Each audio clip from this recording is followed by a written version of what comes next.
इस जायजे में खुशामदीद। आज हम एक इंतहाई दिलचस्प मौजू की गहराई में जाने वाले हैं।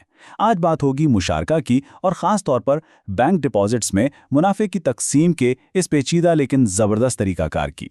सरमायाकारी तो सभी करते हैं, लेकिन जब मुनाफा और नुकसान को मुनसिफाना तौर पर बांटने की बात आती है तो इस्लामी मालियाती निज़ाम के पास एक कमाल का फ्रेमवर्क मौजूद है। तो चलिए सीधा इस मौजू में उतरते हैं और इन मैकेनिज़म्स को समझते हैं। फर्ज करें कारोबार में ज़बरदस्त मुनाफा हुआ है, मिसाल के तौर पे 10 लाख रुपए। अब उलझन ये है कि इससे तकसीम कैसे किया जाए। कुछ शराकतदारों ने तो सिर्फ अपना पैसा लगाया और सुकून से बैठ गए, लेकिन कुछ ऐसे हैं जिन्होंने ना सिर्फ पैसा लगाया बल्कि दिन रात एक करके उस कारोबार को चलाया भी। क्या दोनों का मुनाफा बराबर होना चाहिए? बिल्कुल नहीं।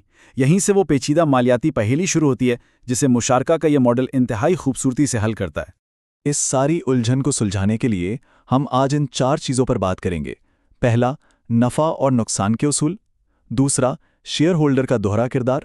तीसरा, सरमाये की तश्कील। और आखिर में हतमी मुनाफे की तकसीम का अमली तरीका।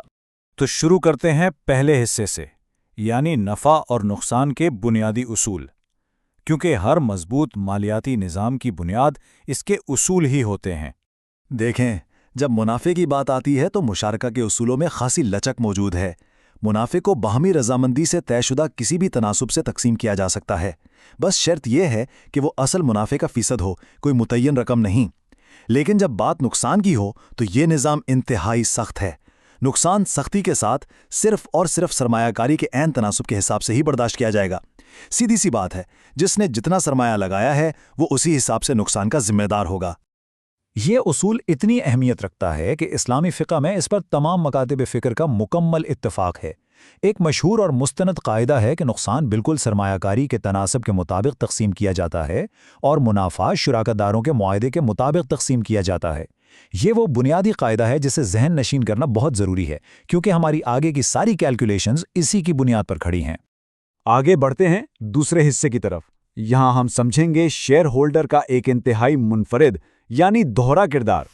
इस पेचीदगी को समझने के लिए 2 बुनियादी इस्तिलाहात का जानना लाजिमी है। पहली इस्तिलाह है रब्बुल माल। ये वो फरीक है जो कारोबार में अपना सरमाया यानी पैसा लगाता है। दूसरी इस्तिलाह है मुजारिब। ये वो मैनेजर है जो इस सरमाए को इस्तेमाल करते हुए अपनी मेहनत और महारत से कारोबार को चलाता है। ये 2 बिल्कुल अलग अलग किरदार हैं और यही आगे चलकर हमारे सारे हिसाब किताब की बुनियाद बनेंगे।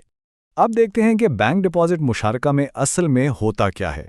जो लोग बैंक में अपना पैसा जमा करवाते हैं यानी डिपॉजिटर्स, वो सिर्फ और सिर्फ रब्बुल माल कहलाते हैं क्योंकि उन्होंने सिर्फ सरमाया दिया है। लेकिन जो बैंक के मालिकान या शेयर होल्डर्स हैं वो एक ही वक्त में 2 टोपियां पहने हुए। उन्होंने अपना पैसा भी लगाया है, इसलिए वो रब्बुल माल भी हैं, और चूंकि वो बैंक का सारा इंतज़ाम भी संभाल रहे हैं इसलिए वो मुजारिब भी हैं। इसका सीधा सा मतलब ये है कि उनके मुनाफे का हिसाब 2 अलग अलग खातों में होना चाहिए। तो यहाँ सबसे अहम नुक्ता सामने आता है और ये एक इंतहाई सख्त उसूल है। चूँकि शेयर होल्डर्स मेहनत भी कर रहे हैं, इसलिए बतौर सरमायाकार उनके मुनाफे का हिस्सा कभी भी उनकी सरमायाकारी के तनासुब से कम नहीं हो सकता।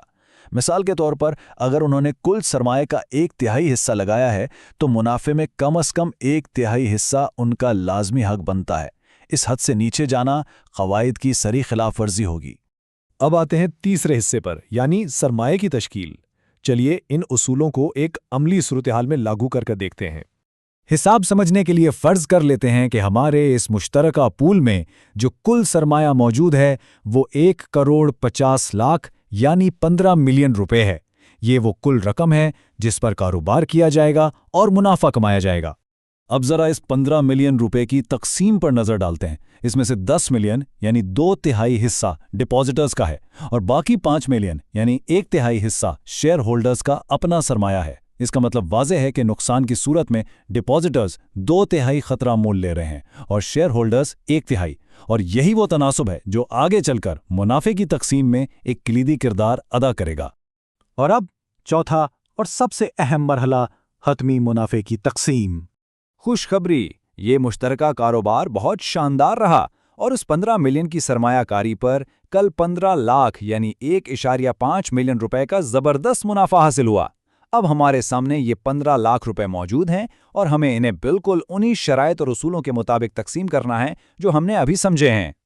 یہ دو مراحل اس پوری الجھن کو سلجھانے کی چابی ہیں۔ یاد کریں، ہم نے کہا تھا کہ شیئر ہولڈرز کا حصہ ان کی سرمایہ کاری کے تناسب یعنی 1/3 سے کم نہیں ہو سکتا۔ تو پہلا مرحلہ یہ ہے کہ 15 لاکھ کے کل منافع میں سے سیدھا 1/3 یعنی 5 لاکھ روپے شیئر ہولڈرز کے لیے بطور رب المال الگ کر لیے جائیں۔ اب پیچھے بچ گئے 10 لاکھ روپے۔ ڈپازیٹرز اور بینک انتظامیہ کے درمیان جو مزاربہ کا معاہدہ ہوتا ہے، فرض کریں اس میں منافع کی تقسیم آدھی آدھی یعنی 50-50 طے پائی تھی، تو دوسرے مرحلے میں اس بقیہ 10 لاکھ کو برابر 2 حصوں میں بانٹ دیا جاتا ہے۔ اور یہ رہا اس پوری ریاضی کا حتمی اور خوبصورت نتیجہ۔ 15 لاکھ کا منافع بالکل برابری کے ساتھ 3 حصوں میں بٹ چکا ہے۔ 5 لاکھ روپے شیئر ہولڈرز کو ملے کیونکہ انہوں نے سرمایہ لگایا تھا۔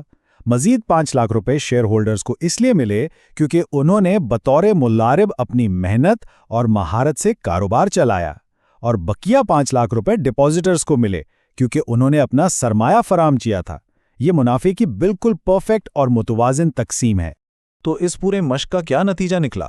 نتیجہ یہ ہے کہ اس ماڈل نے خطرے، سرمایہ اور محنت کے درمیان ایک انتہائی شفاف اور درست توازن قائم کر دیا ہے۔ اور سب سے کمال کی بات یہ ہے کہ اس کم از کم حد کی بھی کوئی خلاف ورزی نہیں ہوئی جو شیئر ہولڈرز کے سرمایہ کو تحفظ فراہم کرتی ہے۔ ہر ایک کو اس کے سرمایہ کے رسک اور کی گئی محنت کے حساب سے اس کا جائز حق مل گیا۔ اس سے پہلے کہ ہم اس جائزے کا اختتام کریں، ایک نہایت غور طلب سوال پر سوچنا بنتا ہے۔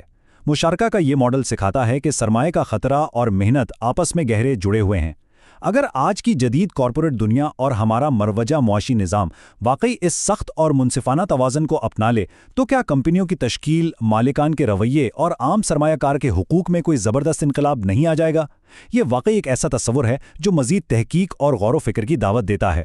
امید ہے آج کے اس سیشن سے اس پیچیدہ مالیاتی اصول کو سمجھنے میں بھرپور مدد ملی ہوگی۔